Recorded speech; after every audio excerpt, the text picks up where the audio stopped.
Watson. Here. Commissioner Armato. Here. Commissioner Here. We are governed by the open meetings law. There's a copy of it on the table and back. Do you have any public comments today? What do you do? We do not. No. Okay. So, Mr. Scott. I don't, You're up. Good morning. I gave you guys an operations committee meeting, or operations report last couple days ago. I just wanted to introduce Dr. John Stone. He is a professor of neuroscience, neurology, cardiology.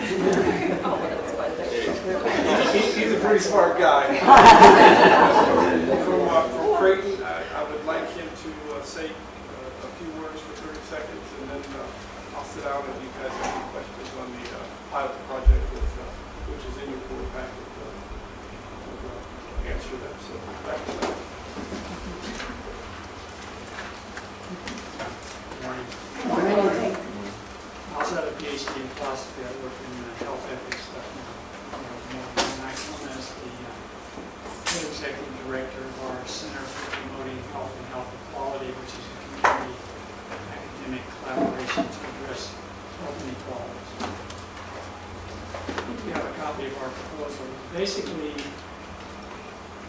the idea here is to ask for funding for 3 individuals occupying public housing to act as community health advocates who will be trained and to act with personnel in public housing to help them with chronic disease management, healthy lifestyle, and related issues. And they will be trained in conjunction with a somewhat larger program we have going with Legion Pregnant Health as part of a larger group of community health advocates. My colleague, Dr. Shadi Kasoko-Masaki, and I oversee the program, and some of our staff here will be involved in training, and there's a small amount of money in the budget for a specific trainer, and they will be a coordinator who will oversee this work. It's a 1-year demonstration project.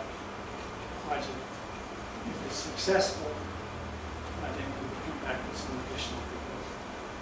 And final remark would be the notion of this falls under the general umbrella of community health workers, which nationwide are a very majorly advancing group of individuals in communities who work with people in health care services and in community as bridge individuals to help advance that.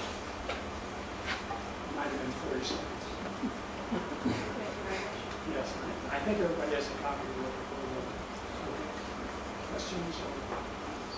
Anyone have any questions? I personally looking forward to seeing how this program works, and I appreciate the quarterly reports and the annual report. I'm hopeful that it works out well, but I'm looking forward to it. Questions or discussions?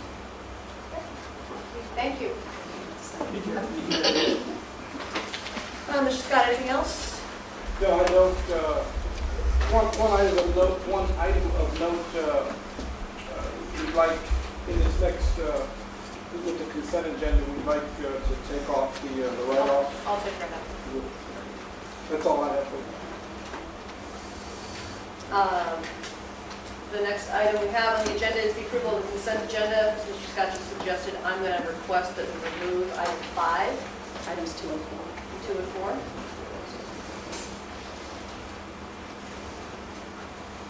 So that leaves items 1 and 3. Motion approved. Second. Motion and second, roll call. Commissioner Burrow. Yes. Commissioner Armato. Yes. Commissioner Watson. Yes. Chair Taylor. Yes. Okay. Item 2. For item 2, I have, Yes. I have just a couple of questions. The funding that's provided is the $46,000 for the Community Alliance. Is that inclusive of the $166,000, or is it incremental to that? So the funding from the city is $166,000, and then there's $46,000 allocated for supportive services. admin. Is that outside of Yeah. 166? Yeah. And then, is that the OHA administrative portion, or there's another portion that comes No, out? just the 46 is the OHA administrative portion. And so then 120 is left for actual Rental- housing? rental assistance. Housing. And then- It's essentially, it's the city's Section 8 program. We administer, we do the paperwork, and we bill the city for all the services and the work. I was just trying to understand how much is actually left for the actual services. And then who receives the information relevant to the supportive services that are provided? I know it runs through, who is our liaison for that program? There's some At the city level or at OHA. oh, John Anderson. It's our department, it's Pam Fiala. Okay. She's the one that. She receives the reports, She she receives ensures that they're referrals and providing the reports. match of funds. Yes, and she also provides reports to the city when we release families up and so forth. Okay. And I'm just checking to see if I have any more in that section. I think that was it. Oh, there is a Section 3 provision of this contract. How will we meet the Section 3 requirements? How do we? Or at least try to meet the Section 3 requirements? You want to take that, Council? There is a Section 3 provision. Section 3 is It's on page 13. It says that we will use our best efforts to comply with Section 3, and since it's in a lot of our contracts as well, and one of the things that we always push on our contractors, how will we try to meet that, or how are we trying to meet that, since this is This a... program, I'm not familiar exactly how this program fully operates. I have to come up with a clear understanding, but I think this is probably something that we would need to discuss with the city, Dave Thomas, who runs this program for the city.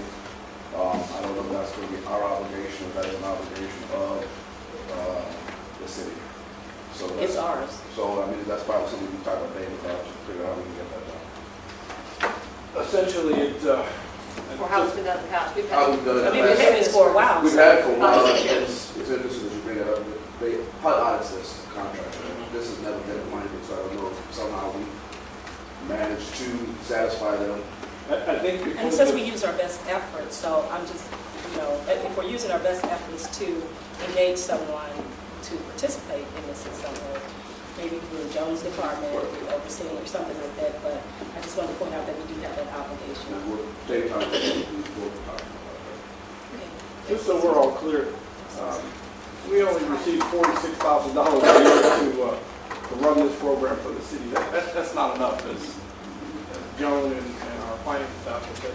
So, it's going to be a tall order, and one of the reasons why HUD has not really clamped down on the Section 3 component and probably some of these other components is because they understand that it is, the funds for the admin portion is limited. This is a tall order for us to meet this provision of this contract. I think for any subcontractor too. I'm sorry. Just if we at least have an effort, I think we've said, So long as we use our best. a good faith effort. I'm not saying let's just get one on the books, but that we've at least looked at it, and that we've had an effort of trying to meet that requirement. Those are the only items I have in this section. Commissioner Miner, do you have any questions on this? No, just on the next one. Okay. Jerry There's had no- one. Yeah, James. There's no further questions or comments? Motion to approve. Second. Motion to second, roll call please. Commissioner Brinkley? Yes. Commissioner Meyer? Yes. Commissioner Watson? Yes. Commissioner Taylor? Yes. Okay, item 4, utility rates. I just had one item. I just looked at it, and I was expecting the rents to increase and decrease. I only saw the rents increasing, even in the case where the current rent was higher than the FMR. It stayed at the higher rate, and so I wasn't really sure what the logic was relevant to at first I thought the logic was the adjustment was based on 80% of the FMR. Because that seemed to be consistent, except there are cases where it's a little bit, it's not the full amount. Right. But in no case did the rent decrease. Our actual summary says that there will be both increases and decreases. So I was trying to understand the logic behind each of the locations and the flat rent. I had the same question. You want to take that? 2 minutes, yeah. I apologize. The flat rent portion shouldn't be in this meeting. But the utility allowance, the difference in the fluctuation with the utility allowance is because of the water portion. So if OHA pays the water, that's the biggest increase in consumption. If OHA pays the water, the resident is not afforded that allowance. So that's what caused the utility allowance to decrease, which will cause the residents' rent to increase. So that's where the difference was.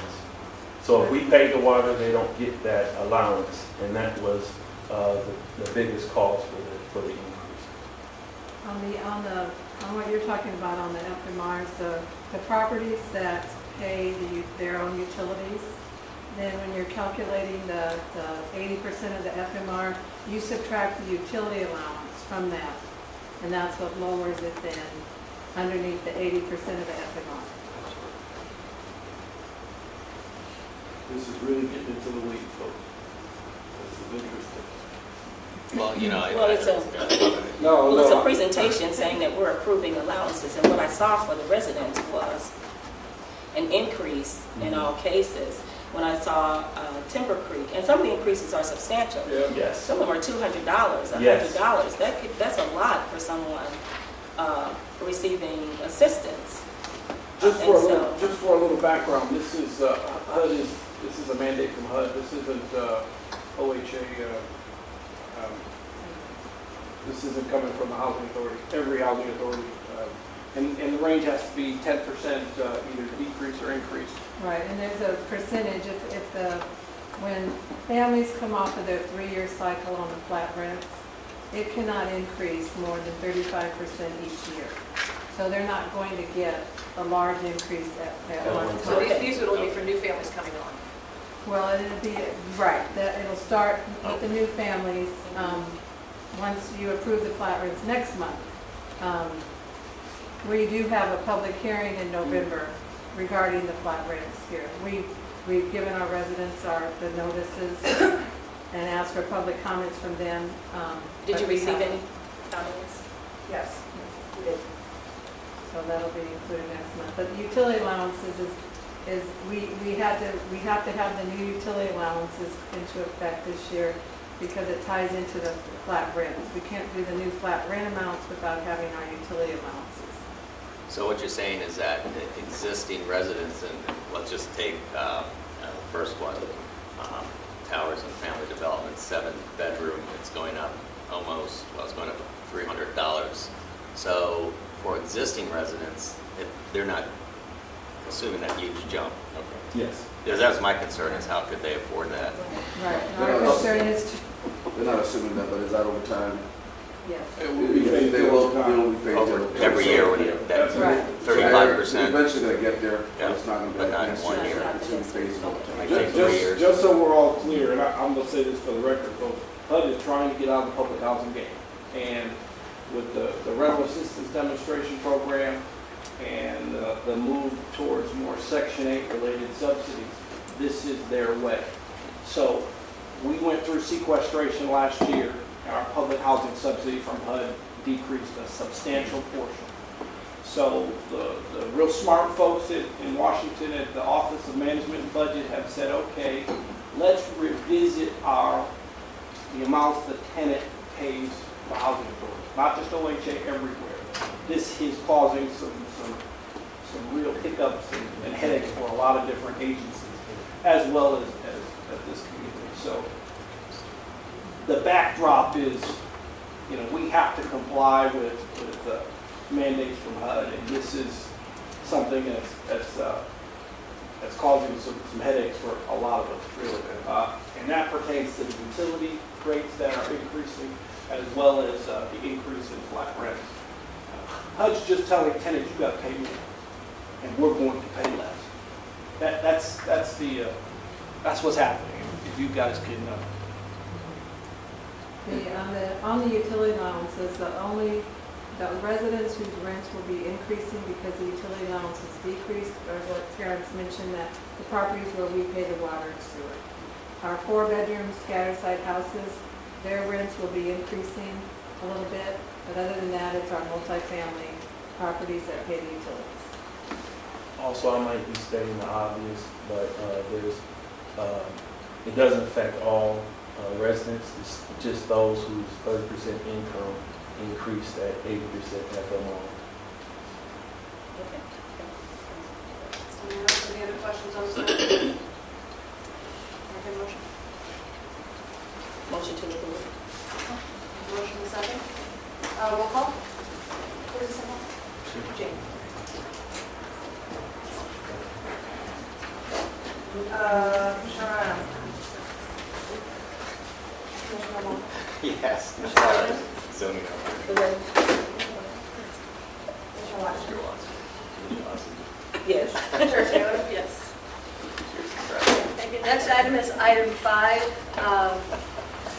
We had a rather thin, we only had Carol and I Finance Committee this month because Scott is in Australia. And so we didn't have a chance to vet the receivable write-off. I personally had some questions or concerns with writing off AR under 30 and under 60 days. So I have asked Michael and Mr. Scott if it would be acceptable if we laid this over till December to give one. We have asked finance in the past, or we've asked Michael in the past during finance committee meetings to give us some background and some kind of analysis of where we've been on write-offs. So I'd like to see that, and I'd like to have the finance committee maybe vet this a little bit more before we approve it. So it would be it was my thought that if we laid it over to December, that would give us time to do that. So that was my request, my reason for requesting to remove this one. We did a motion to table it until December or And I'm open to that. Was just I want to explain why I pulled it off and what my thought or suggestion would be. And then it would be actually, it would encompass anything else that's fallen over. Yeah, we're going to try to collect as much as we can. And in the meantime, continue to have Reggie continue to collect and make those efforts, but then Reggie, South Shop, yeah. spend some time with that analysis on where we've been on past accounts, write-offs and accounts receivables, do some analysis and have some time for, particularly the finance committee, to really maybe have some, we've started some discussions about how we manage HUD's requirements versus what we have and what we can do, and where that, I think our last finance committee meeting, we talked about where that sweet spot is as far as what we write off versus what HUD requires and how we are graded on those, on that AR. But anyway, we've had that conversation to have Michael Shop give us some analysis and spend a little bit more time discussing this and digging into it before we approve a write-off of this magnitude, particularly with write-offs that include under, in my concern is under 16 and 30 days. Folks, I will say that I'll leave, hopefully we can get a favorable vote on this, but, and apparently Susan and George to some degree have talked about this. Unfortunately, this housing authority is the houser of last resort in this community, unfortunately. And we're trying to do everything we can to change that fact. But as it stands today, we're unfortunately the houser of last resort. Now, when we get into a situation where OHA has to, whether it be a mandate from HUD or a mandate from our commissioners or just a senior staff or an internal mandate, when we're writing off balances of $500 to $1,500 or $1,700, I think we all need to keep in mind, if you are responsible for that balance and you get evicted in court, we need to make sure that we have a full understanding of where these people are going to go after that process has been completed, the eviction process. The question I have for anybody in the room is, where do the folks who get evicted who have a balance go? And there has to be some compassion there as to having an understanding of what those folks are doing and where they're going thereafter when they get evicted. That's something everybody in this room has to kind of reconcile with, and hopefully we, when the board considers a write-off, they take that into consideration. And I do appreciate we need to understand where people go, and I'm not opposed to a write-up in general. I want to make sure that we have taken the time and effort to not only analyze maybe some trends as to where these are happening, but take the time to figure out, is rent-wise helping? is tenant suitability policy helping? How is that helping? If it's not, is there something else we can do? You know, I just want to make sure that we understand where those write-offs are coming from in particular units or properties. Are there things that we can do to decrease that? Aside from just saying we need to meet HUD's mandate and we're going to do it by blanket write-offs, we can do some write-offs, but are there other things we can do to get that number down in a reasonable business type of manner as opposed to just writing off things to meet what HUD wants? I know we do a lot of things just to meet what HUD wants, but it's... Yeah, and sometimes those things aren't always in the best interest of the No, community. we've talked, or the best interest of the agency, and we've talked. I think people, and Terrence and Susan and I have talked about this after the last meeting. I know that, you know, at the end of the day, if somebody owes us $900, that balance after they get evicted goes into HUD's system. And they can't get any other assistance, housing assistance from federal government until they pay off that balance. Now, from a policy and just from a humanistic perspective, what is somebody going to do thereafter? If it's a woman who's got a family of 3 and she's got down on her luck, what is she going to do? And that's kind of the question, the unknown. And it's sad in many respects. I agree, it's sad, but I think from a policy perspective, when you analyze these numbers, what you got to take a look at, in my opinion, is when you start seeing things over 60, 90 days, that's when you have a problem because the clip talks about that individual. If that individual's rent was $300,000, and you let it go 3 or 4 months, now they're $1,200,000. Oh, when I say 30 days, I don't No, I understand what you're say, saying. I'm saying. No, I understand, but I'm just saying that, because this has been a bone, and though Susan Terrence knows this, and Cliff knows this, a lot of people in this room know this, but I do this is what I do. I go to the courthouse and I deal with these families, I'm the one that puts them out. But when I look at some of the ledgers, and I see how long some of them have been there without paying their rent, we contribute to a certain extent to some of that. So I think from a policy perspective, when we're looking at policy, we're looking at processes, we're looking at procedures, and we're going to be concerned about that aspect of it. We also have to look at ourselves because I understand, you know, we talked about it fast. I understand the dynamics of the HUD thing and the whole thing, but the other flip side of this is when you keep somebody in that unit without paying their rent and their rent continues to accumulate, and we eventually end up having to end up in the courthouse, and that $900 does go in the HUD system. If we want to send 30 days or 60 days out, there's a better chance for that individual to clear up that debt. And so I'm not saying that's a fault across the board, but I'm just saying when you're looking at these processes, these procedures, and these policies, that's a factor because these folks have known, and they probably be looking at me right now and want to kill me, but that is my number one. Terrence said no. That is my number one.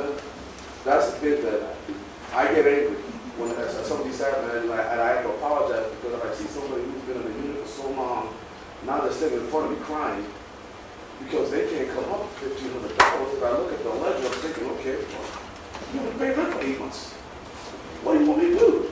You know, and so I just. But this is still tough because George is on the legal side. And But I'm also on the policy side because I deal with these families.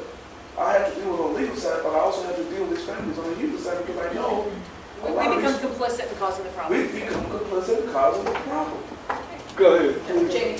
So a couple of things come to mind. Have we ever taken this data that we're amassing here that shows not only by tower, but by site manager and the amount, and we've got it over a series of time, because we've done this now at least twice since I've been, this will be the second time since I've been here, and use this as a case with our philanthropic and corporate community to say, yes, we are the biggest hazard of last resort in our community. And on top of that, here's additional challenges our residents are facing, and use this as an advocacy kind of leverage tool to go That's a heck of a and sit point. with them and We say, have not done that. I think, I don't know internally, I think probably you, and maybe it's us as a board, I mean, that's a fun development role, an opportunity I think we could be embracing. I would also say, what kind of long-term analysis is being done by tower and by site manager to really understand where some of the hiccups in this process are happening. And That's what we've talked to Michael and to Terrence about trying to, now that about a year and a half ago, we used to do write-offs on kind of a very ad hoc basis, you know, once a year, a couple times a year, every 2 years. And we'd have these huge numbers. And so, and Glenn would agree with this, we got to a point about a year and a half ago where we wanted to have write-offs done on a relatively regular basis, whether it be quarterly or biannually. And as we started doing that, we also tasked Michael and Terrence and Shops with trying to help us take this data, now that we have a more organized way of doing it, and so we can run some sort of report year over year, month over month, to see where those trends are, where our problems are, and hopefully have a better understanding of how, where the issues are, and then maybe how to deal with it. I think the idea of going to foundations is kind of altruistic. You know, I'm looking at the $216,000, and I just saw an AR report from my organization that looked the same. And part of the problem is there are people out there that get in trouble, and it just spirals. And there's some people that just are cheating the system.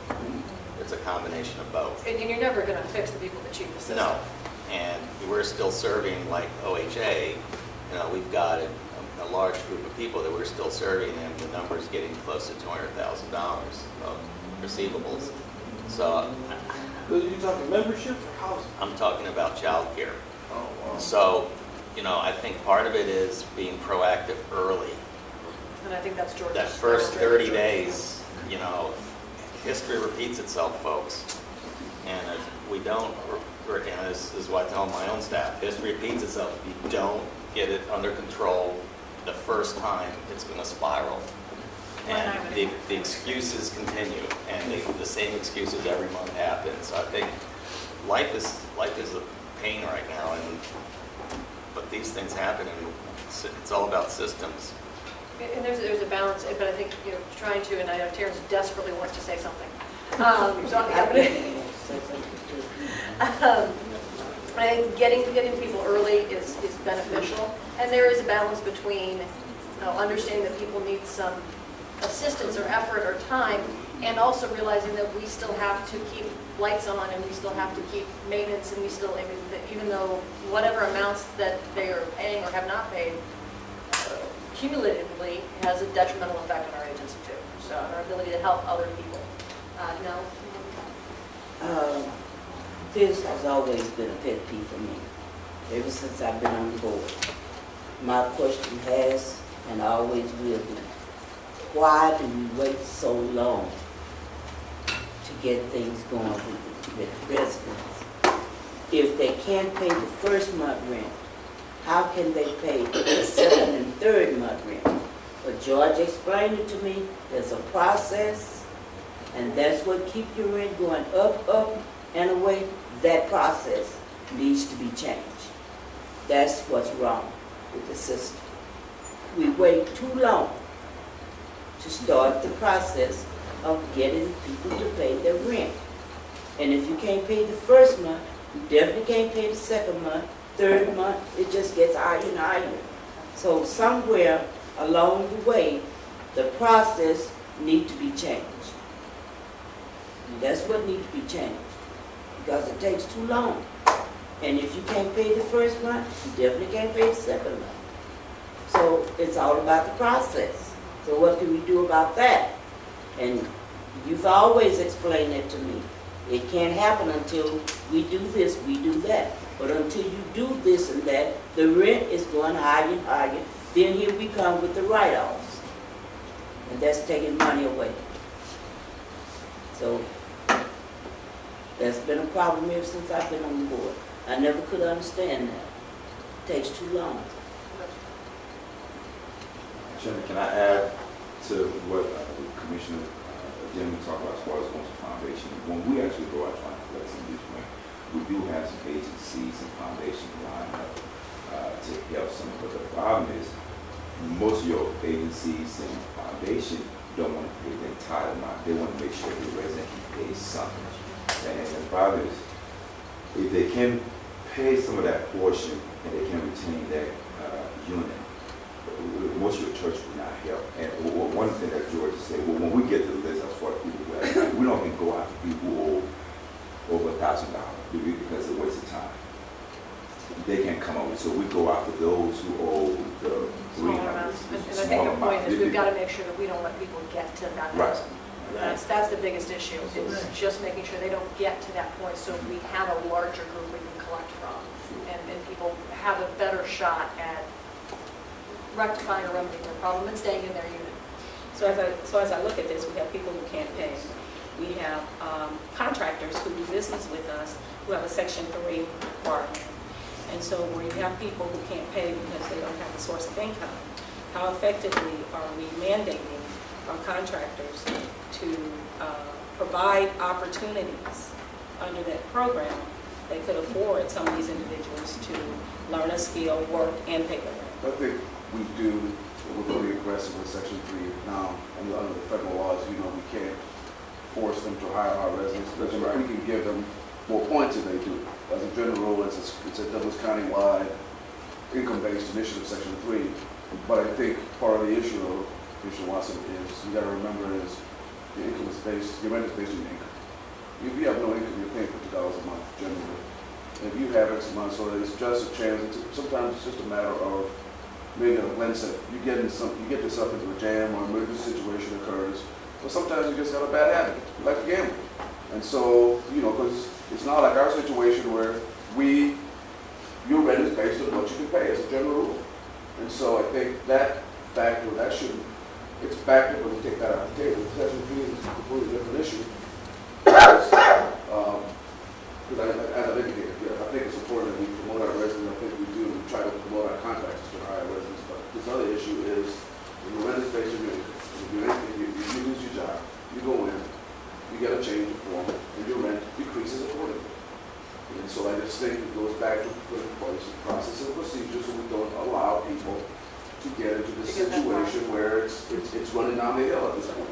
And I'm optimistic that, and I think Terrence is too, that rent-wise and the implementation of rent-wise can have a positive effect on educating people or prioritizing that you need to pay your rent before you pay your cable bill, before you pay, you know, your hierarchy of priorities needs to be established so that you are paying for your food and housing before you're paying for your new car or something else. I just want to say that I'll let Terrence know. we're not on opposite sides when it comes to this issue. George and I, we agree with that. Once you get 2 or 3 months, then it's almost a done deal. So I mean, we've been working together. So it just seems like there's been there's not been a adversarial type of component. We're all on the same page when it comes to that. I think a lot of times managers have compassion, so there's excuses. There's some people, some are genuine, but even the genuine ones end up in the 3 to 4 to 90.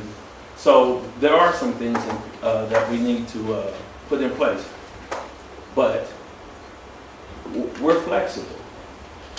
We want this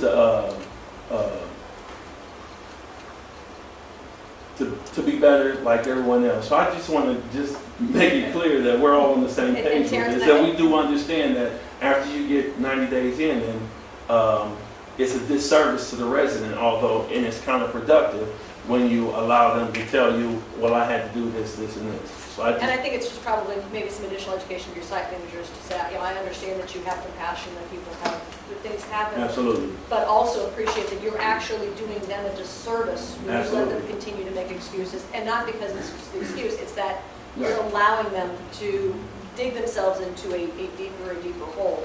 And very quickly, I own a building. I had a tenant who for 8 months, every month came to me and went, I've got a deal coming and then I'm going to catch up. I've got a deal coming and I'm going to catch up. I've got a deal coming and I'm going to catch up. $7,000 later, I said, get out. But, you know, I do it too. I did it too. I kept listening and waiting and kicking down the road, and now I'm $7,000 in the hole. So, anyway, I do believe we made some progress. That's my point. We made some progress with this. Everybody, even, you know, I understand the idea that you want to let people catch up. But as I've learned, and I think we've all learned, you let people go too far down the road and there's just no way to catch up. Absolutely. Jane, So, Glenn, kind of going on what you were saying, is Now, I would never anticipate that foundations and the corporate community would take care of a $216,000 balance of unpaid rent. I think the point of catching it at the 30 to 60-day mark, you're going to have a much higher chance of that. But there's larger systemic kind of community efforts around trying to address this. We have over 7,000 people that experience homelessness in our community every year, thousands more who are on the verge and are being prevented from being homeless. And there's millions of dollars in resources that are circulating around that. We need to be completely looped into that process. We need to be a part of the metro area continuum of care for the homeless and strategy around prevention and addressing this in a systemic way, not on a one-off, this person needs rent here, this person needs rent here, but what is our system solution around this and being a part of that bigger picture thinking. And then I guess the last thing I would say is we've talked about this, it sounds like for over a decade. What is our plan to come up with a strategy and analyze the data and have a deadline? I think we need to be in a place where we have a plan and execute. Christian, we're going to do the issues. You can do it, but if you have two meetings, as Mr. Scott said, we'd be really aggressive on this speech in the short term, you're not going to get your 98%. It's not going to happen.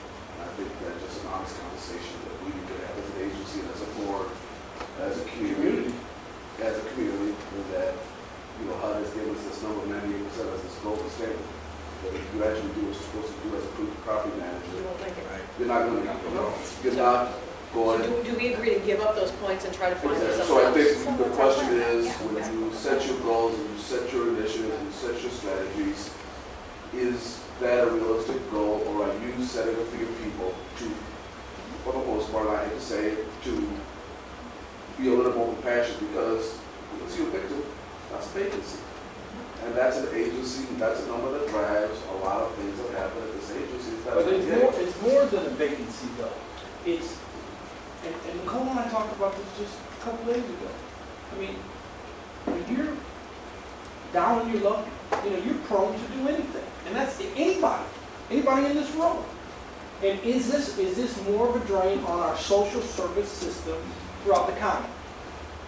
That's a salient point that a lot of people in this community aren't really talking about. I think we need to look at data to prove it. I always go back to data. I think we go with I would say that's the passion and conversation. first, but let's look at the data. That's the conversation we've been having in finance the last 3 or 4 meetings, and Michael, if you would attest to that we've been having this conversation, and what we need is to, from you and Terrence and Susan, to kind of give us an idea of where these problems are, look at the data we have compiled, and then we need to have a serious conversation at the committee level and the board level about either a process or a plan to deal with that, and not only a process and a plan, but also we need to make a decision, maybe as a board, vetted through finance and or operations, which is how do we want to handle that score? Do we want to give up those points or not?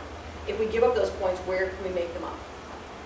And that's the conversation we had last month in finance, and I think we need to have it next month.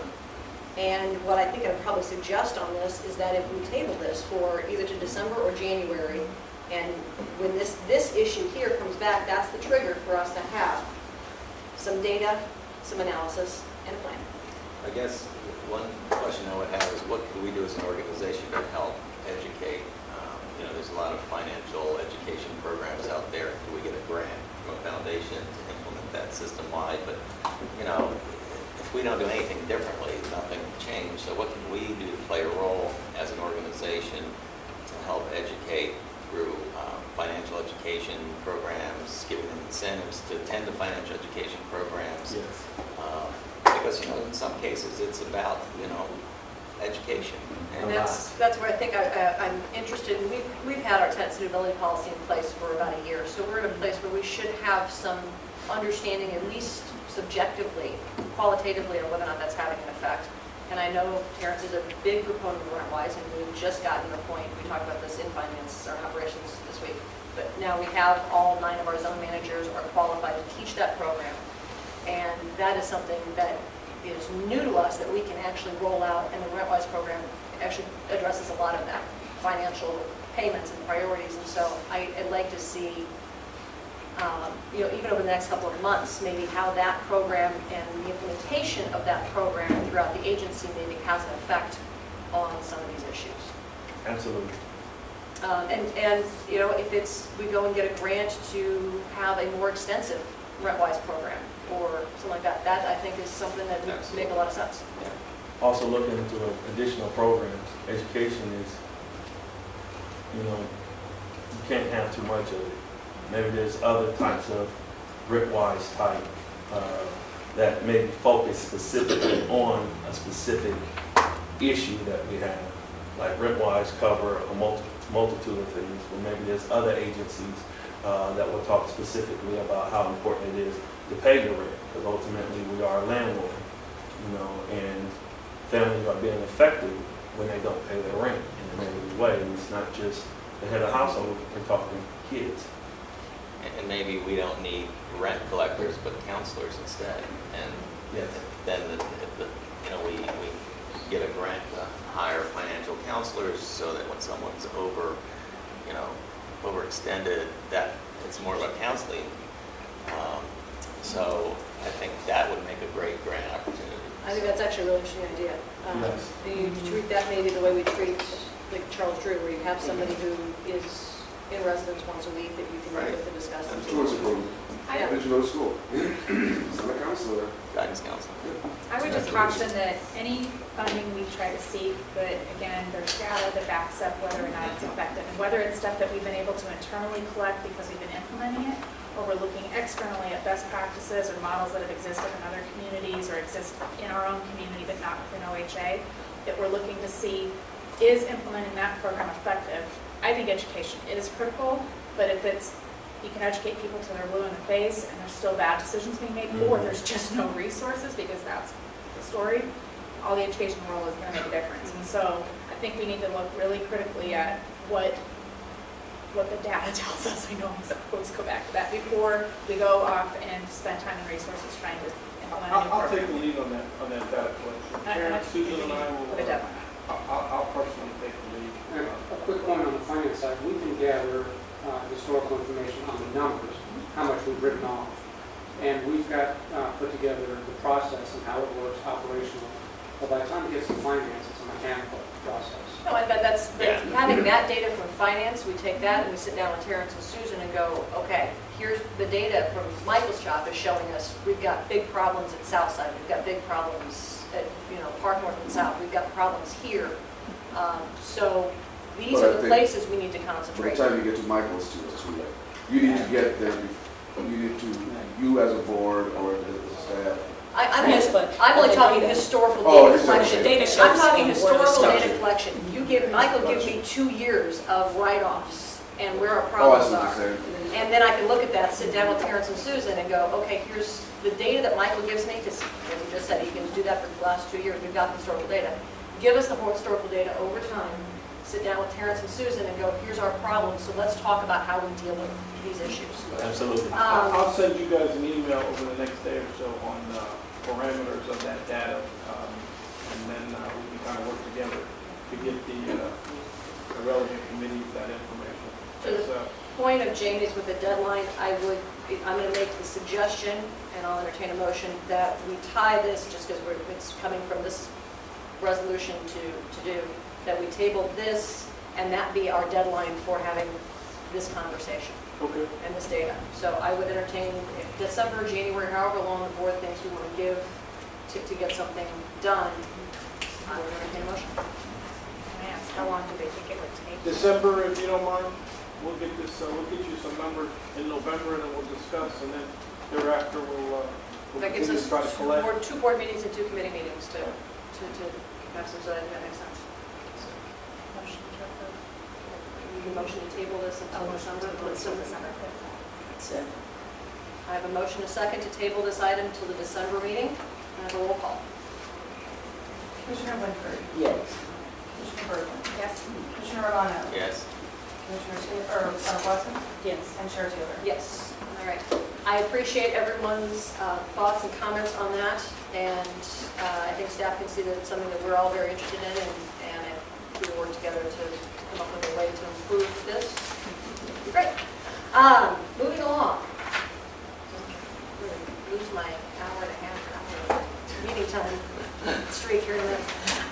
Okay, Financials, Michael. Financials, we have the Finance Committee meeting on Tuesday, so I'll just briefly go over the numbers for September. On public housing, for the month, we had revenues of $1.1 million against a budget of $1.1, so we're on track there. Expenses, we had $1.116 million versus a budget of $1.060.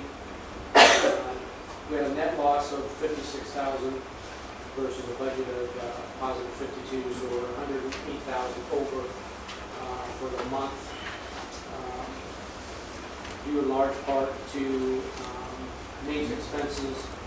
On the favorable side, maintenance expenses were under the $46,000. Utilities were under by $105,000.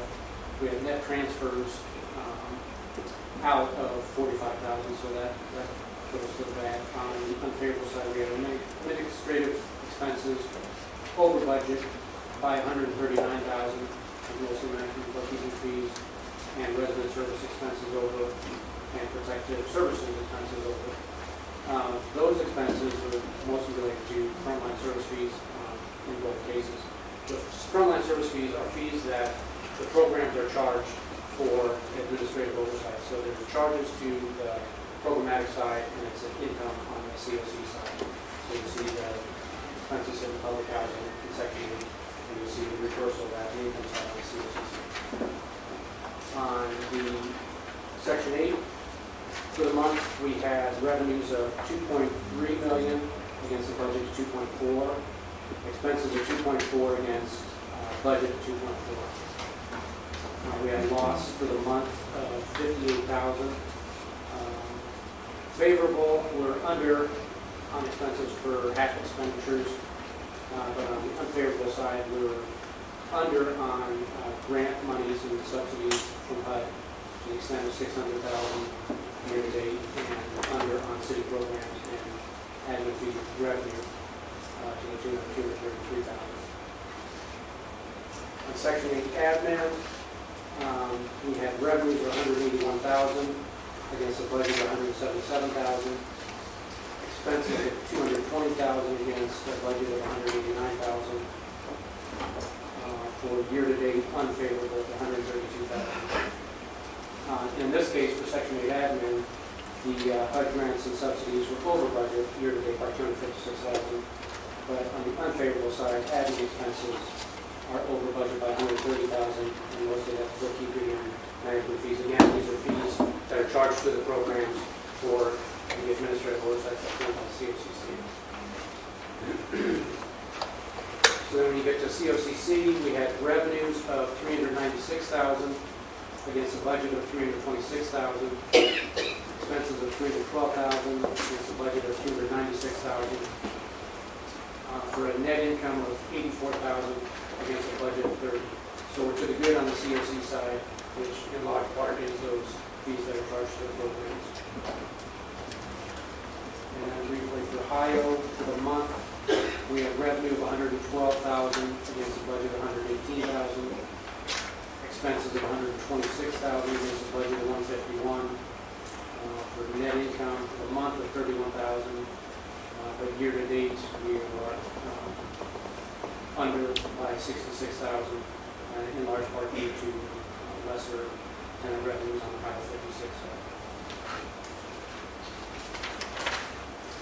And then moving on to the payables. We've got payables schedule in front of you there for the month of September. All payables are current, except for the payables in 30 days. We've got usual large amounts for vendors that we normally have. DJ Termite, the Hayes Mechanical, the H&S contracting is for the roofing work that was done. Hitler is for plumbing work, the normal OPPD expenditures. Shemmer is our architect.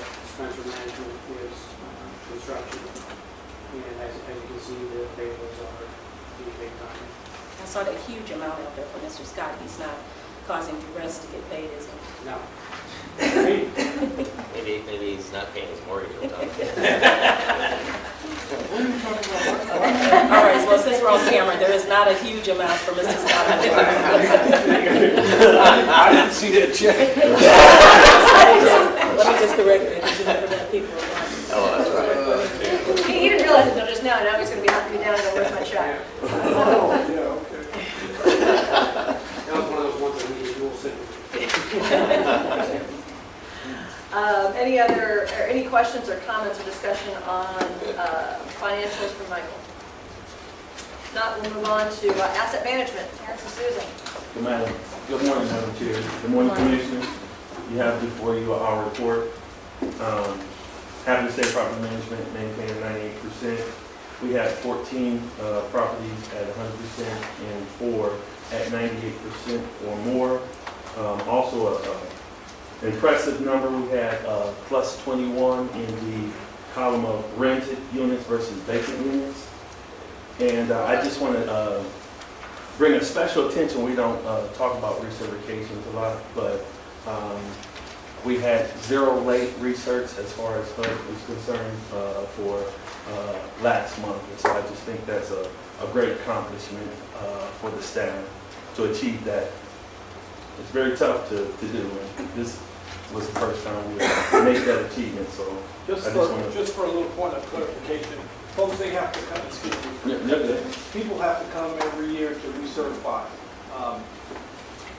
As you can tell, a lot of folks, don't get the mail, and sometimes they have phone numbers that aren't working. So it is really, really difficult for folks to come into the office, especially our working folks, our scattered site working residents. So, as Terrence said, that's a big deal.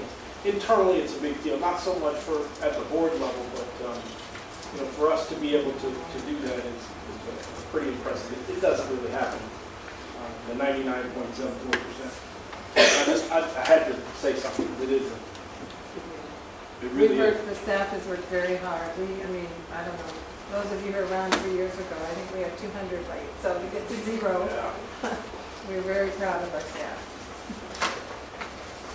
So if you have any questions, we'd be more than happy to answer.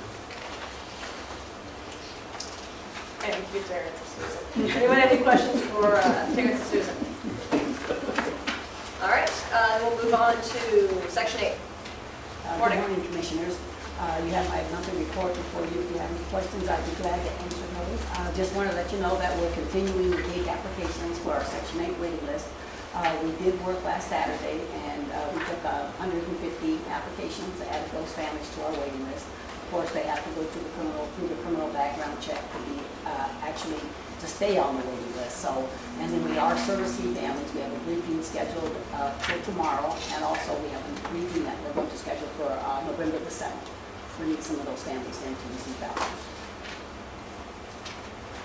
Does anyone have any questions for Joan? Any discussion on Section 8? If not, we will move on to Ohio. You have the minutes from last month's Ohio board meeting. You will see that actually we had a good discussion on Pleasant View, and taken, at least entered into a memorandum of understanding with a potential developer for the Pleasant View project. I'll let Ryan fill you in a little bit more on that when we get to his point. Does anyone have any questions on Ohio or the Ohio meeting minutes? All right, and we move on. And Family Community Services. Morning, Sal. Oh, good morning. Did I skip Ryan? My bad. Sorry. Let's go straight to Sal. Okay, so let's go straight to Sal. Things stick together in my. Okay. All right. Good morning, Commissioners. Sorry. So we threw Sal off. He wasn't prepared yet. I could tell he was getting a little scared. This is why I keep this out here. That way I know when I miss one. Okay. Just to let you know, we are still working on the RAD numbers with HUD. In my defense, these aren't in my packet. Oh. I went from my packet was from Ohio to Sal. So in my defense, that's probably in our packet. That's fine. Okay. We're working with HUD right now. In fact, I just got an email yesterday with some updated numbers. We're still working on that issue of trying to be able to balance the 20 years, because it projects 20 years capital needs essentially, and keeping that number that we have to deposit into a replacement account manageable while cash flowing, which sounds easier than it is, especially when you have properties. We have the oldest single-family houses.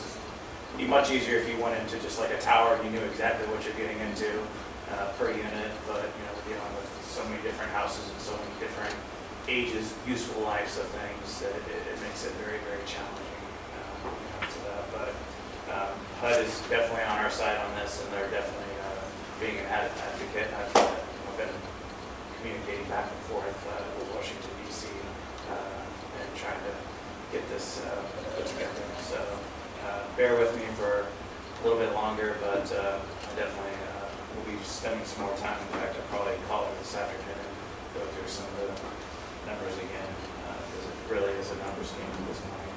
So I'm just trying to manage the actual amount that the debt can support the bank will sign off on. So These are for the scattered site units. the scattered site units, yeah. So, do you have a question? No. Okay, all right. The next thing is the UFIS, Benson Tower is the last one, and I think they opened up the first phase of that yesterday. Landscaping was going in yesterday and stuff, so I think they opened it by the end of the day, and then they'll start on phase 2 of that parking lot. That'll pretty much wrap up the parking lots, so next year we'll start going into the interiors. We got to figure out how we're going to do that. I've had some preliminary discussion with George about kind of how we structure that, because currently we have units throughout, like our towers, they could be on the 13th floor, they could be on the 2nd floor, they could be on the 5th floor, they're kind of all over, so we're going to have to kind of work through that, figure out how to obviously not inconvenience the tenants or residents as much as possible while doing construction of those things and some of those floors. Yeah, there is a fair housing component of HUD. That's come on some real estate. They don't want you to just put them on the hand that needs to report. On an adult, where they see good things in September. Whereas a stigma or association, but they want to intersperse throughout the various different properties. So that's what some of the details we cover. Yeah, which makes it a little bit more challenging for my side, but so we'll work around it and get it done. But we'll get that started probably right after the first of the year. GP&A, I was reading through that since we last met, and I feel like there's some discrepancies there, and so I'm going to start working with each manager and foreman and going through their specific property and making them tell me, is there things here that you're not comfortable with, because I'm not comfortable with some of the things and I don't work there on a day-to-day basis, and so I want to make sure that it's as accurate as possible, because I want the true picture, not, not to bash this GP&A process, but, we were in and out of these pretty quickly, and so I want to make sure that we capture everything, and there might be some things that we'll miss, obviously, just because of time. So I want to make sure that we kind of Take the time and effort to do this. And we're going to rely on it, then I plan to use. absolutely, because like I think I mentioned last time, the variance between the 2004 and this one is a pretty big number, and so I'm thinking it's probably somewhere in the middle, but I want to work with management a little bit closer to try to understand exactly what they're seeing on a day-to-day basis versus me sitting in an office, paid to the desk. So Isn't this done, this is being performed by an independent assessment? So do we have the ability to influence the results of it? it's a draft, yeah. Yeah, they've asked for our feedback and stuff, and they want to know while they spent about a week and a half here, 2 weeks almost. They spent time here, but I don't think they necessarily sat down with the people who, they worked with my department more or less, not maybe the people who are doing the day-to-day stuff. And so, every tower has its quirk, every property has its own, unique problem. And so they maybe didn't get all that. And so I think that's maybe a little bit more of the detail that I'd like to capture into this, because I feel like it's probably the same. So I think it's probably better to spend a little bit more time and actually get some good handle on numbers. Because like I said, I think the discrepancy between the two GP&A reports that we currently have it's a big number, and I want to make sure that it's accurate. So it'll probably take a little bit more time on that, but at least it'll be a better picture. once we submit it to HUD, we'll hopefully be able to, justify some of the things we're going to do in the future. I think we have some activity going on sufficient enough that we are having a development committee meeting budget next month, so you'll see minutes from that before next board meeting. Does anyone else have any questions Talk for? about Southside PHA plan and that. Oh, yeah, so we've got Benson Tower where we've got 3 bids on to do fence over there with some columns like we've been doing at Jackson Evans, and now we're going to do Benson Tower. And we'll keep doing those a couple a year until we get those done. PHA plan was submitted, and we'll wait. I think they have until December or so, January, to get back to us. Hopefully, one of the guys who reviews it is retiring in December, so we're trying to push that he'll sign off on it before he leaves. So hopefully that'll happen.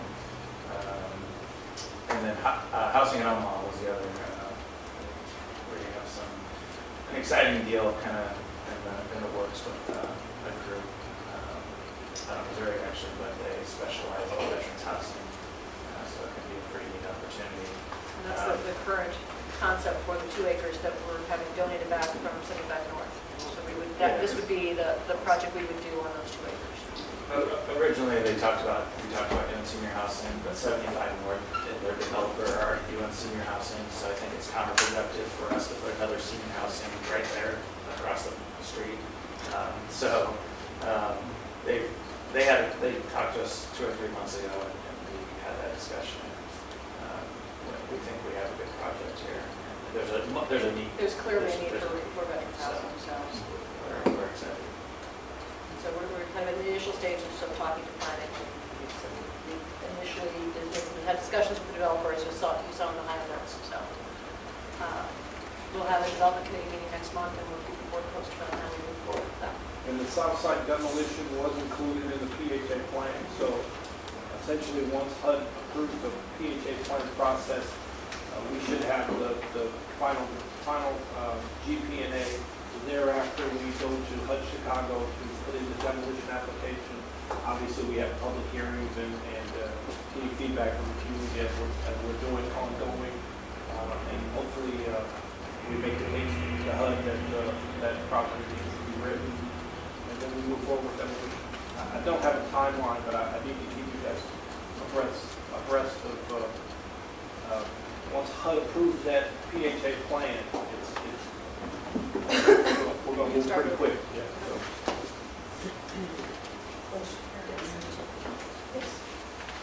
So am I understanding that you're putting a fence around Benson? Okay, what is the purpose of that? It's a decorative fence. It's, we think it's going to help with safety and security too. I hate saying this on camera, but we've had some reports of urination in and around the building. So that's what I'm concerned about. Will this help with some of the problems that we have? As you folks know, we just put safety and security there every day. That's a tough tower. It's traditionally been a tough tower. As it pertains to resources, we're going to have to continue to monitor activity there. Benson Tower is interesting, and I know everybody kind of passes by that tower quite frequently. It's full. It's 100% occupied, and there is just a different mix, as Terrence can tell you, of the types of age groups in that tower. It's close proximity to some retail, and then Walgreens is up there, and then across the street, the Catholic Charities has got some development. So it's traditionally been a tough tower, and then something that kind of magnifies is the neighbors in that community. They are very, very vigilant. As Councilman President Festerson tells me every other day. So we just got to be on it more, and we think that fence is going to help. And I did take this to the zoning board of appeals, and they had nothing but compliments to say about the fencing. They really did. And about the fencing you put in the past too. Yeah, they definitely were excited that we were doing some more towers. They said it looks very nice. Yes. They liked it. So. Question about Southside Terrace and maybe more for Sal, what have you heard from the residents about, what's the buzz about the idea of relocating down the road? Really haven't heard anything, man, about it. I mean, a few of the people that we have talked to, I mean, they're looking at, they're excited about getting the vouchers to actually move out there. But the word haven't got out as much as it should be. So, A lot of new families came into the office once it was on the news. yeah. Some of them I don't think really believe it's going to happen. Right. It hasn't. Anything further for Ryan? No, moving on to procurement. Good morning, Commissioners. You've got my report, and I'm available for any questions you might have. I'd just like to add that I think we're really close to having the wage and compensation study scope of work prepared, and we've been asked to advertise that both locally and nationally. We'll do that in the next 10 days. Anything else for procurement? Not human resources. Reporting out. Commissioners, you have our report in front of you. We've already mentioned the compensation studies. We're going to do that nationally, so we're hoping to get a well-rounded compensation study. So we can see that on where we stand. With the salaries, we did take our first revision to the personnel policy to the personnel committee. We're going to make another round of revisions and come back and meet again in November, and then I'll present it to the board for their review in December. Of note, we're adding a flex policy in there, flex time policy, and a merit increase policy, and a returning work policy that are all. We've got our first rates, health insurance rates came in, and we're negotiating those. And we're anticipating a 5 to 6% increase, but we also will be shopping the market to see what else is out there. Hopefully get that to the board. That's actually not bad. 5 to 6% is not bad. So we're hoping that's what it is. But feel free to shop. So we are shopping the market, absolutely. That's not a bad start. Let me say, in case our providers looking, that's a good start. Well, the starting point is actually 11%, but we're hoping to negotiate to 5 or 6, so we also shop the market and hopefully get those rates locked in November. And of note, Friday is Georgia Andres last day. Yearly list, so that those positions are advertised. And the accountant starting next week. Yes, next Monday. We'll get to that at the end of the meeting. Okay, anything else for Gail? Questions, comments? Okay, Sal, there we go. Good morning. Good morning, Commissioner. You have my report in front of you. Just a couple of highlights. We did get our notification from her. We received close to $200,000 for our 4 FSS coordinators. Our goal for next year is probably to extend to additional 2 more. And our deadline to add those numbers to the pick is December 1st. So we really going to work hard trying to meet those goals. Operation Curve Appeal, not Operation Curve, think about Operation Curve. The Coast for Kids project, we're going to kick off tomorrow. It goes through from Friday, October 24th through Friday, January 9th. This year, staff thought we should just ask for new coats instead of using gentle coating because of bed bug issue. So we decided just to go all new coats this year. And also with Charles Drew, I know the board had asked questions about Charles Drew. I asked Charles Drew to give us the detailed report on our monthly activities. What we're doing this year, what we're doing this month with Jones Shop with Charles Drew. Charles Drew going to pay to do a mailing list. We're going to do about 4,000 mailing to all of our residents. That's everything going to cost about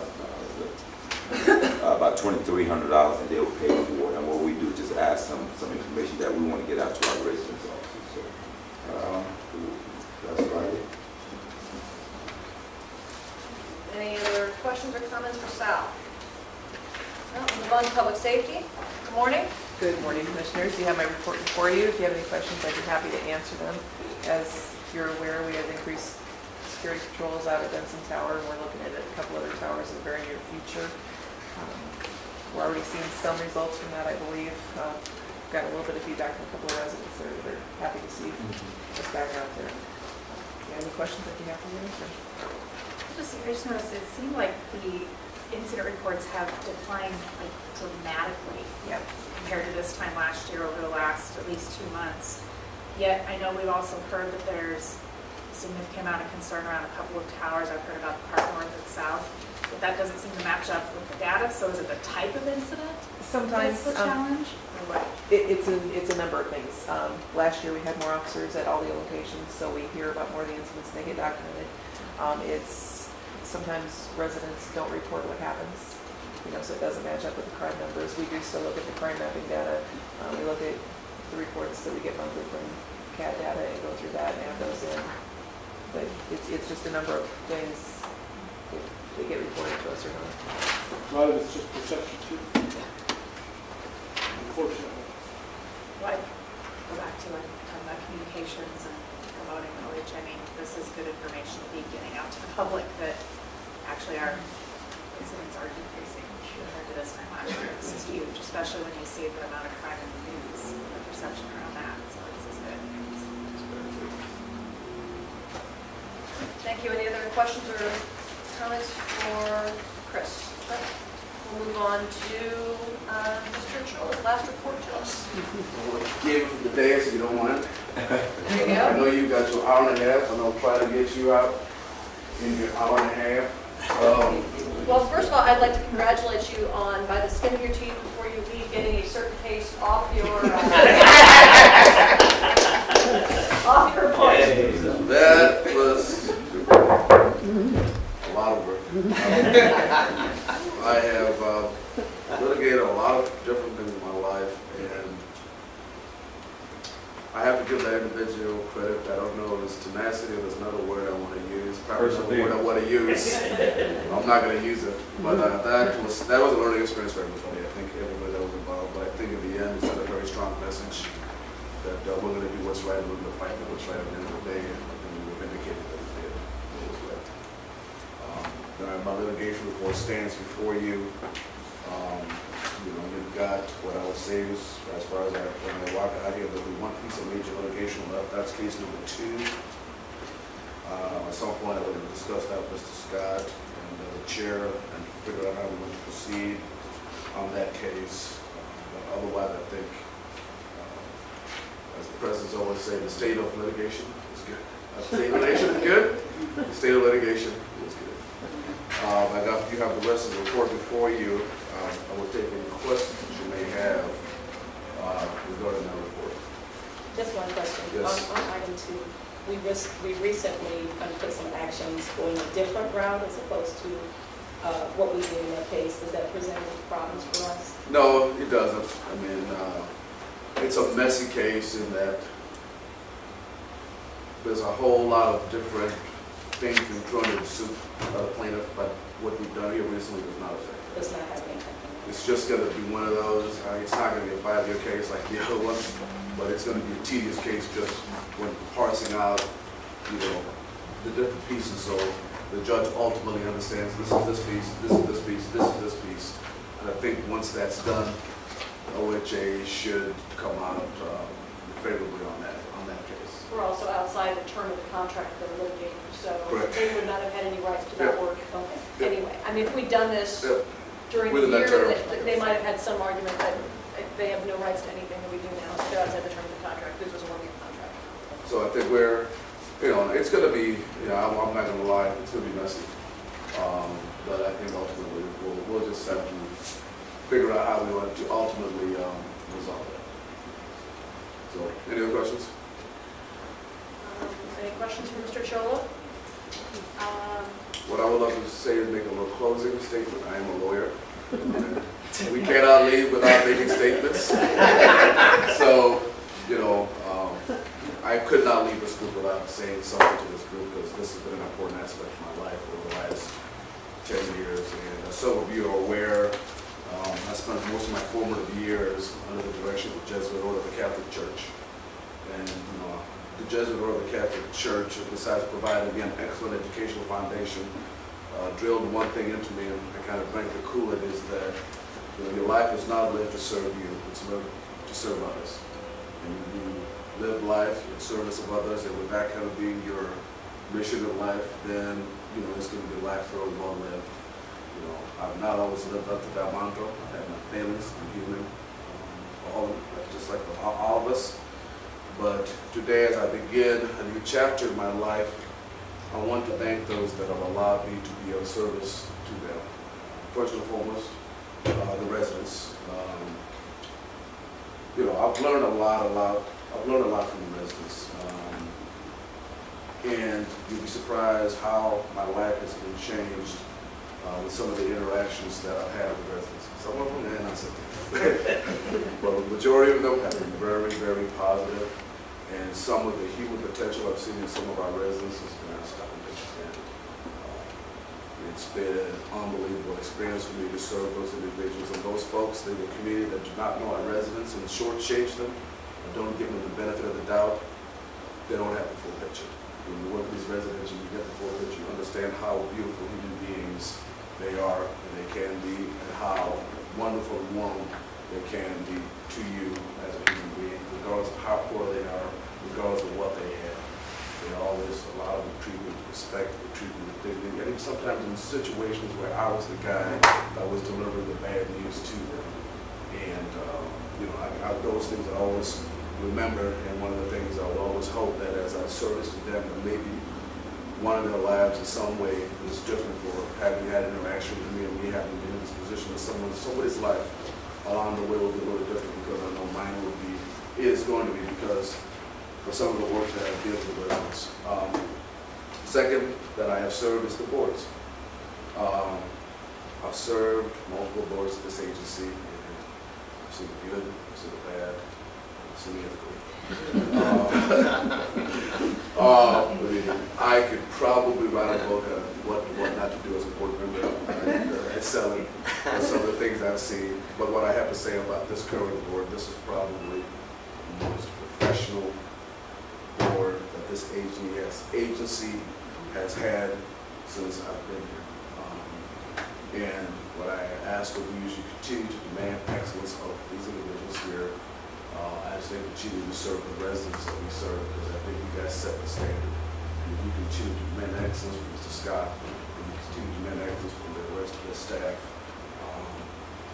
this agency is going to go a long, long way. This agency is a pivotal moment and continues to move forward in the right direction. And you guys are at the forefront of that ship. And I thank you for allowing me to be of service to you. Some of you I'll continue to be of service to here shortly. Some of you I will work with extensively here in my next career.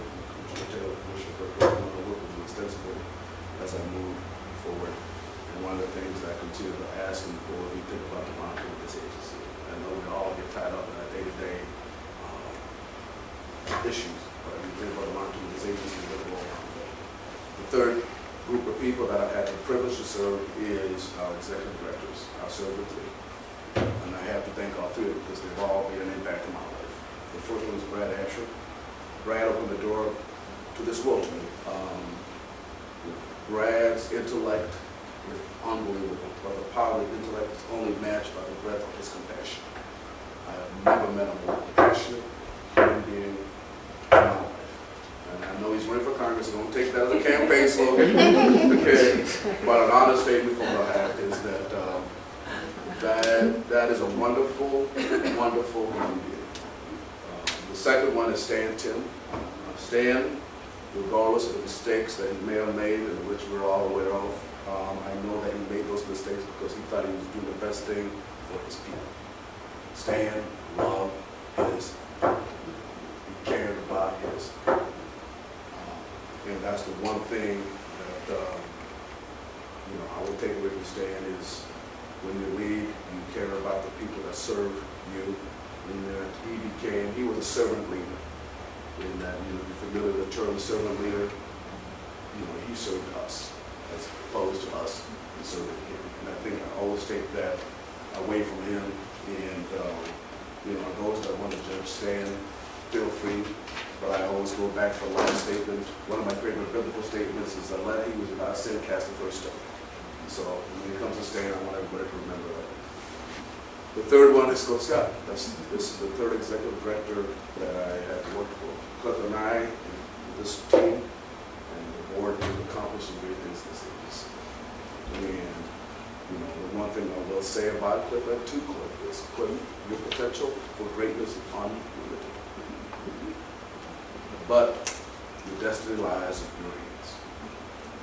That's, I've seen you work, I've worked with you, and I've worked with a lot of leaders in my life.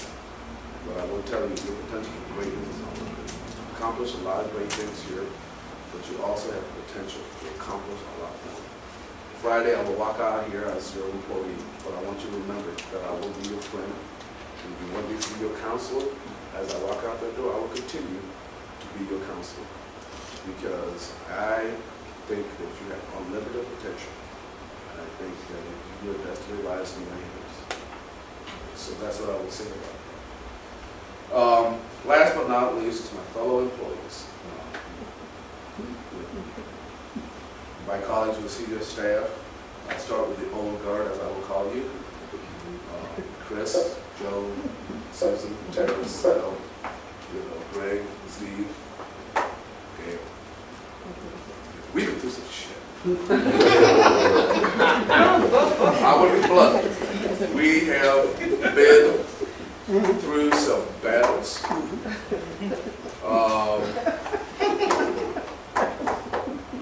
We have weathered a lot of storms. And the one thing I always knew, regardless of our disagreements, and we've had plenty, they were never personal, first and foremost. And second, I always knew that if push comes to shove, you'd have my back, and I would have your back. And so that is the one thing I want to take from you is I've learned something from each and every one of you. You are an amazing group of individuals, and if anybody doesn't look at the talent that sits in that old guard, is comparable to anything I've seen in the state. The new guard, Cole, Greg, Ryan, you arrived at OHA at a critical and great time. This agency is moving in the right direction. And hopefully you will have to put up with that. A lot of that shit. That the old guard had to, as this agency grew up and got to where it needed to get. What I ask of you is to be of service to Cliff and to this board, to be their barometer, and to speak candidly and openly and honestly with them. Let them know what your concerns are, your issues are. All of them. That's one thing I'm going forward with. And, 3 employees that I really have to say my inner circle, even a counselor needs counsel.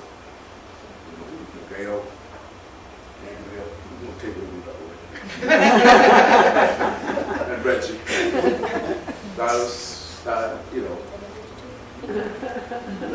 That's been my inner circle in this agency when I had my moments, my issues, my tribulations. And that's what I will say for them. And one thing I would know is, regardless of if I was wrong, if I was mistaken, those things always have my back. Now, they might curse me, they might yell at me, behind closed doors, but when we walked out those doors, and I always appreciate that. I will leave with this and say that, I made mistakes here. I've made some people here not so happy with some things that I was said. Some people have not liked the way that I have done things or the way that I have counseled or advised. But the one thing I want everyone to take away is this, is that I'm a huge Shakespeare fan. I think some of you know that. And one of the famous scenes of Shakespeare, Brutus turned his back on his friends and killed Caesar, and Caesar looks at him and says that Julius. When you look at that scene, you think it's a major scene of betrayal. In a certain extent, it was. Well, what the pivotal thing about that is that Brutus was loyal to Rome. He believed in what Rome stood for and what Rome meant to the people. And he thought that Caesar was not doing what was best for Rome. And he did what he thought was in the best interest of Rome. And what I want to say is if I ever angered you, if I ever made you angry, if I ever made you feel less than respected, I want you to understand I did what I did because I believed it was the best interest of this agency and for the long term of this agency. And what I implore of you as you move forward is when you make decisions for this agency, don't think about how your decisions will affect this agency 30 days, 60 days, 90 days from now. Think about how those decisions that you make today or how you operate today is going to affect this agency 5, 10, 15 years from now. This place was here since, has been here since 1935 and will be here long after pushing up daisies. And I want people to be able to look back and say, hey, you know what, they made a decision, but they thought it through, they did what they thought was best for the agency, not what was best for themselves, and not what was best for the short term. And for those of you that I walk out the door and still are ill will, what I'll ask you is, I ask for forgiveness as I move forward in the next life, because our paths will cross the road, and I want to be able to reach out, put a hand out, and shake your hand as a friend. Thank you.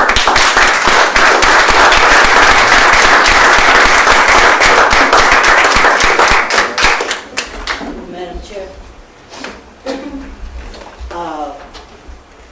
First of all, I want to say that thank you for repeating what I said with this new board. This is the best board we've ever had since I've been here, and I was here before George. This is the best board that we've ever had since I've been here. And I want to say to you, you have done a terrific job here. And one thing that I want to say to you personally is you have always treated me with respect.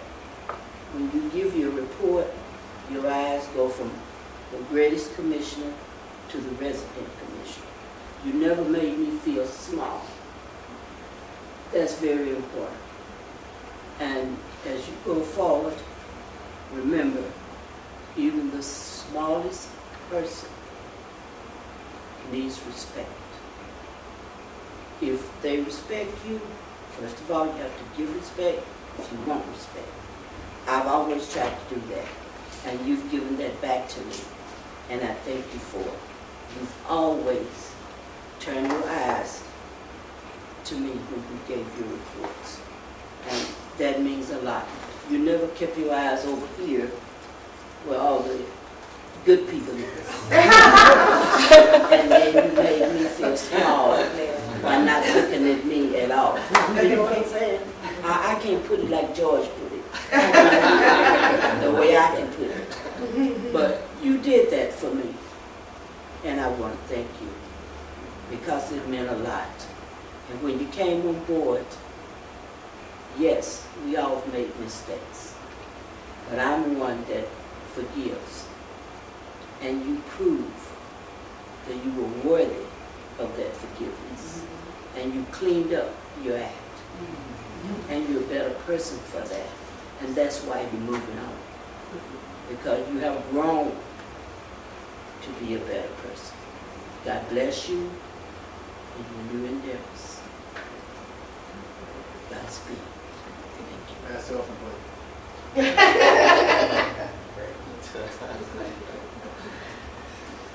Well, then I will finish, and I will be uncharacteristically brief. From the day I came on this board, and you told me, first time we talked, I know about you, I vetted you, I asked around. And from our first conversations where you gave me some background on some history. You have been my source of information. You have been my source of history. You have educated me, you have counseled me, and you have been a invaluable resource to me. In the 3.5 years I have been on this board. And I am, as you leave, very sad to see you go. Still calling you you. Very sad to see you go, but I am pleased to have you leave as my friend. So, thank you for your service. And thank you for your service to this board, this agency, and to me.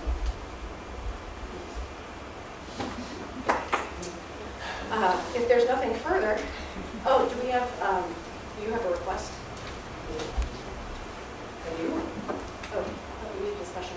Do you? Oh, you want to cover that? Yeah, folks, we have a Nebraska Department of Economic Development application that we have to put in by the end of the month, the 31st. They need a board resolution to allow us, so the board can allow us to submit that $800,000 application. So we're going to ask that 4 of you convene next Thursday for a special meeting for that one item, so we can. And the issue is it did get on the agenda, so it didn't get published. So since it wasn't published, we have to have a special meeting. We apologize if I'll be there. If you can just let Mr. Scott know if you can attend, and we'll make sure we get 4 board members. We'll try to do it at the noon hour to make it easier, but we just need 4 so we can get that resolution in the application and move forward. Nicole, will you send the full board an email and just request attendance? Noon on Thursday is fine, I think? Yeah. We would have tried to do it by phone, but the law of Nebraska say we can't. And this is pushing it because it's actually due Thursday. The application's due Thursday. Okay, just send it forward and email the board. I would assume we can get more or less to Mr. Bradley aside. We hope you got by, Oh, wait. yeah, that's the 26th. Okay, so just know that that is coming. As we finish up the year, there will be some things that the board gets from me regarding what we've done this year, what we have accomplished, what we haven't accomplished from a governance standpoint, from an agency standpoint, and where I'd like to see us go next year. So just look for that to be coming from me. We have an executive committee meeting, a development committee, so we'll be finishing up some things as the year ties up and putting some plans together for January 1, 2015. Nothing further. I appreciate everyone's time and effort and consideration this morning, and I will entertain a motion to adjourn if someone's got one. Motion and a second? Motion and a second. Roll call. Commissioner Winfrey? Yes. Commissioner Bergman? Yes. Commissioner Omaha? Yes. Commissioner Watson? Yes. Commissioner Rea? Yes. Thank you all. You enjoy your. Don't forget your How much time are you taking up between now and? Yeah, thank you.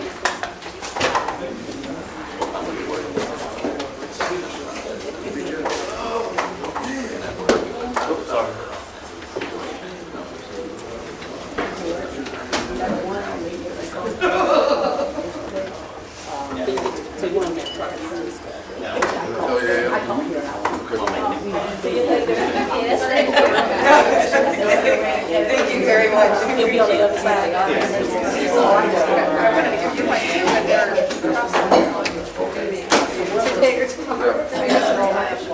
I don't have my questions. Are